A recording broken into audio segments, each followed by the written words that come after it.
সারা জীবনের জন্য মানুষ চাই, দু একদিনের জন্য নয়। সারা জীবনের হলে আমি তাকে অনেক অনেক ভালোবাসবো। আমি একজন এতিম অসহায় একজন মানুষ। না, যৌতুকে বিয়ে করবে আমি তাকেই চাই। আমার নাম আনিকা, আমি খুলনা বাগেরহাট থেকে এসেছি। আনিকা খুলনা বাগেরহাট থেকে জি, এসেছেন। আনিকা, আপনার বয়স কত? 19 বছর। 19 বছর। 19 বছরের ইয়াং একটি মেয়ে। কি করছেন, কিসে পড়ছেন?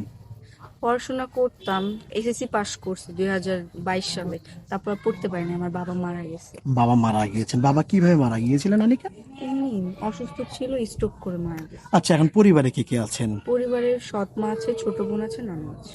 সৎ মা, ছোট বোন আর আপনি। আচ্ছা, আপনার সৎ মা কি অত্যাচার বা ডিস্টার্ব করে? জি, আমার বাবা হলো বিয়ে করছিল আমার জন্য, যাতে আমাকে সে মায়ের ভালোবাসা দিতে পারে। কারণ ছোটবেলায় আমার যখন 3 বছর, তখন আমার মা মারা যায়। যার কারণে আমার বাবা আমার সুখের জন্য সে আরেকটা বিয়ে করে। কিন্তু আমার সৎ মা আসলে আমাকে ভালো থাকতে দেয়নি। সে আমাকে ভালোবাসে না, আদর স্নেহ এগুলো কিছুই করতো না। তার ঘরে যে মেয়েটা হয়, তাকে সে নিজের মেয়ের মতো অনেক আদর করতো, কিন্তু আমাকে সে সবসময় তুচ্ছ করতো। আচ্ছা, বুঝতে পেরেছি আপনার এরপর তো আপনি লেখাপড়া মোটামুটি কষ্ট করে চালিয়ে নিয়েছেন, তাই না? এসএসসি পাস করছি। এসএসসি পাস করেছেন। আরেকটি প্রশ্ন আছে। আপনি দেখতে মাশাআল্লাহ অনেক চমৎকার। কারোর সাথে রিলেশনে আছেন? না, সিঙ্গেল আছেন। কেন রিলেশন করা হয় নাই? কারণ আমি তো সবসময় ঘরের কাজকর্ম করতাম। স্কুলে যে যাইতাম, আমার আম্মু আর কি অনেক করতো, পড়াশোনায় কখনো সায় দিত না। বলতো, তারপরও দৌড়াদৌড়ি করে তাড়াতাড়ি চলে আসতাম। আমি সবসময় মানে তাড়াহুড়ে থাকতাম, কখন বাসায় যাব, বাসায় গিয়ে কাজ কাম শেষ করবো। তো এইগুলোর মধ্যে দিয়ে আমার আর ওইগুলোর চিন্তা ভাবনা চিন্তা আসতো না, না। বুর্গা পরে স্কুলে যাওয়া আসা হতো নাকি নাকি এমনিতেই? জি, বুর্গা পরে স্কুলে যাওয়া আসা হতো? জি, আমি বোরকা আর হিজাব সব। হিজাব পরে, বুঝতে পেরেছি। আচ্ছা, আপনি আমাদের ক্যামেরার সামনে মূল কেন এসেছেন?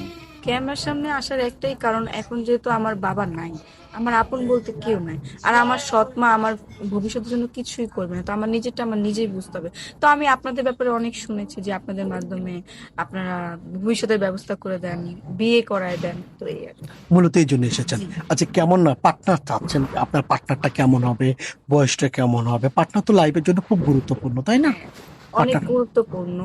আসলে পার্টনার যেমনই হোক, বয়স যেমনই হোক, চেহারা এগুলো কোনো কিছু আমার কাছে ম্যাটার করে না।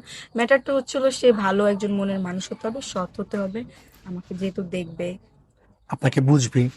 আর বয়সটা ইম্পর্টেন্ট না। না, বয়স যদি 35 40 হলেও ইম্পর্টেন্ট না। না, কোন ইম্পর্টেন্ট বুঝতে পারছি। আনিকা বাগেরহাটের মেয়ে।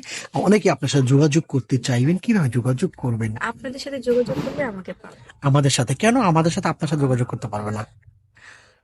কারণ আমি তো এখন আপনাদের এখানেই আছি, আচ্ছা, কেন না? আমাদের প্রিয় দর্শক, ওনার নাম আনিকা, খুলনা বাগেরহাট থেকে এসেছেন। ওনার সাথে যদি যোগাযোগ করতে চান, কথা বলতে চান, আপনার চোখের সামনে একটি নাম্বার দেখা যাচ্ছে। এই নাম্বার ইমো আছে, হোয়াটসঅ্যাপ আছে। ইমোতে বা হোয়াটসঅ্যাপে একটি আনিকা আপুর একটি স্ক্রিনশট মেরে পাঠিয়ে দিবেন, আমরা যোগাযোগ করিয়ে দিব। কোনো ভাই সরাসরি ফোন কল করবেন না, বিশেষভাবে অনুরোধ রইল। আনিকা আপু, জি, নামাজ কালাম পড়া হয়? জি, পুরো সত্য? সত্যি। আচ্ছা, কোনো ভাইয়ের সাথে বেমানি প্রতারণা করার ইচ্ছে আছে? না, না, না, এগুলো করার তো ইচ্ছা নাই। কারণ এখন দেখেন, আমি তার সাথে কথাবার্তা বললাম, আমার ভরণ পোষণের দায়িত্ব সে নিল। পরে দিয়ে টাকা পয়সা নিয়ে তার সাথে কথাবার্তা না বলা, আমি কি করব বলেন? আমার তো একজন মানুষ দরকার যে আমার দায়িত্ব নেবে, আমাকে দেখবে। সারা জীবনের একটা ব্যবস্থা আর কি দরকার, যেটা হচ্ছে কথা। আচ্ছা, ভালো থাকবেন আনিকা আপু। আসসালামু আলাইকুম।